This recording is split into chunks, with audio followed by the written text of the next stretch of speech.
Kreml Paşinyanı küncə sıxışdırıb. İrəvanın gözü açıldı.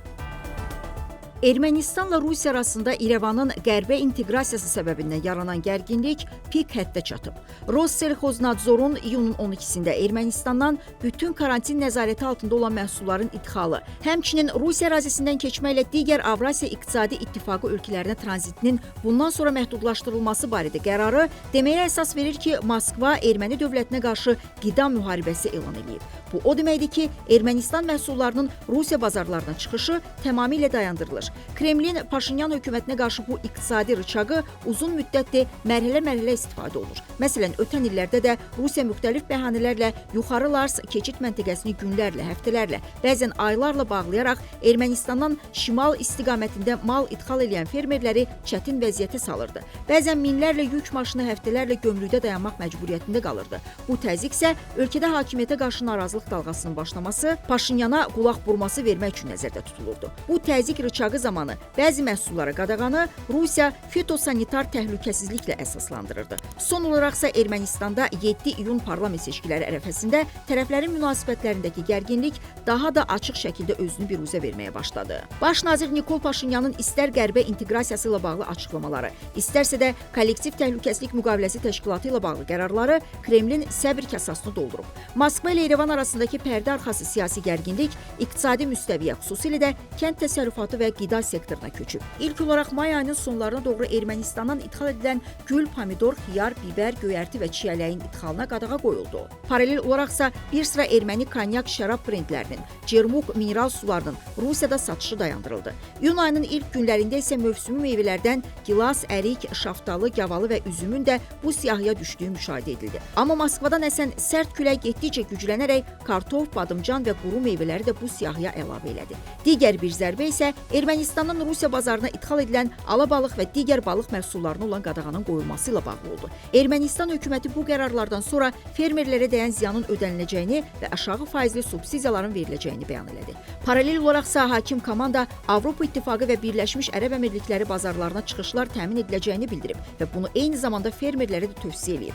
Ermənistan parlamentinin spikeri Alen Simonyan açıqlama verərək suverenlik xiyar, badımcan, pomidor deyil ki, onunla ölçülsün dedi. Bu isə Kremlə İrəvanın iqtisadi şantaja boyun əyməyəcəyi mesajıdır. Paşinyan komandası Moskvaya göstərir ki, onun iqtisadi təzyiqi qarşısında geri addım atılmayacaq, qərbə inteqrasiya planından vaz keçilməyəcək. Amma burada diqqət ediləcək məqamlar da var. Kompensasiya və aşağı faiz subsidiyaları dövlət büdcəsinə ağır yük deməkdir. Bu məsələdə Avropa İttifaqı dərhal hərəkətə keçdi və 50 milyon avro ayıracağını bəyan elədi. Avropa bazarlarına çıxış məsələsi də müəmmalıdır. Birincisi, Avropa İttifaqı kənd təsərrüfatı məhsulları üçün ISO və HACCP sertifikatları tələb eləyir. Paralel olaraqsa laboratoriya standartları kifayət qədər sərtdir. Ermənistansa bunu təmin edə biləcək gücdə deyil. İkincisi, logistika məsələsi də var ki, bu da çıxılmaz dalana bənzəyir. Hazırda Ermənistan üçün Avropa bazarlarına çıxış Gürcüstan və Qara dəniz üzərindən mümkündür. Amma bu yol həm baha başa gəlir, həm də mövsümi meyvələr, xüsusən də gilas və ərik tez xarab olaraq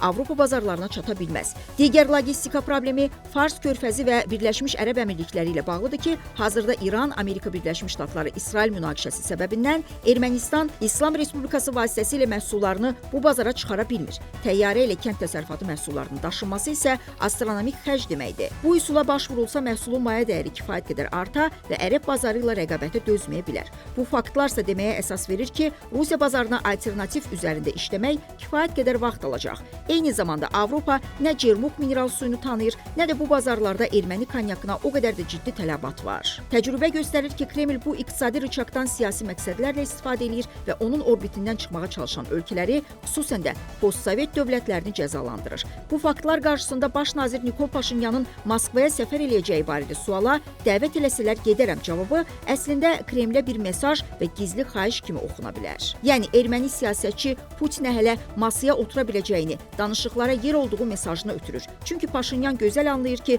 Rusiyanın qəzəbini soyutmasa növbəti zərbə enerji resursları ilə bağlı gələcək ki, bu da Ermənistanın iqtisadiyyatının tam kollapsı ilə nəticələnə bilər. Bu açıqlamaya həm də vaxt qazanmaq üçün atılan diplomatik addım kimi də baxa bilərik. Çünki son günlər baş verən hadisələr İrəvanın ciddi alternativlər üzərində işlədiyindən xəbər verir. Məsələn, son günlər Türkiyə ilə münasibətlərin normallaşması və sərhədlərin açılması prosesinin sürətləndirilməsi buna işarədir. Çünki Türkiyə sərhədinin açılması Aralıq dənizi və Avropaya quru yolun açılması deməkdir. Amma əsas təbii ki, Azərbaycan faktorudur. Ermənistanın iqtisadi coğrafiyasına nəzər yetirsək görərik ki, bütün yolların düyünü əslində Bakıdan keçir. Bugün İrəvan üçün optimal çıxış yolu Azərbaycanla sülh və kommunikasiyaların açılmasıdır. Ermənistan Gürcüstan limanlarında növbə gözləmək, təyyarə ilə kənd təsərrüfatı məhsulu daşımaqdansa, regionun əsas tranzit qovşağına inteqrasiya edərək ixrac problemini həll edə bilər. Əgər baş nazir və hökumət payızda Zəngəzur dəhlizinin Ermənistan ərazisindən keçən hissəsindən tikintisinə başlanacağını bəyan edirsə,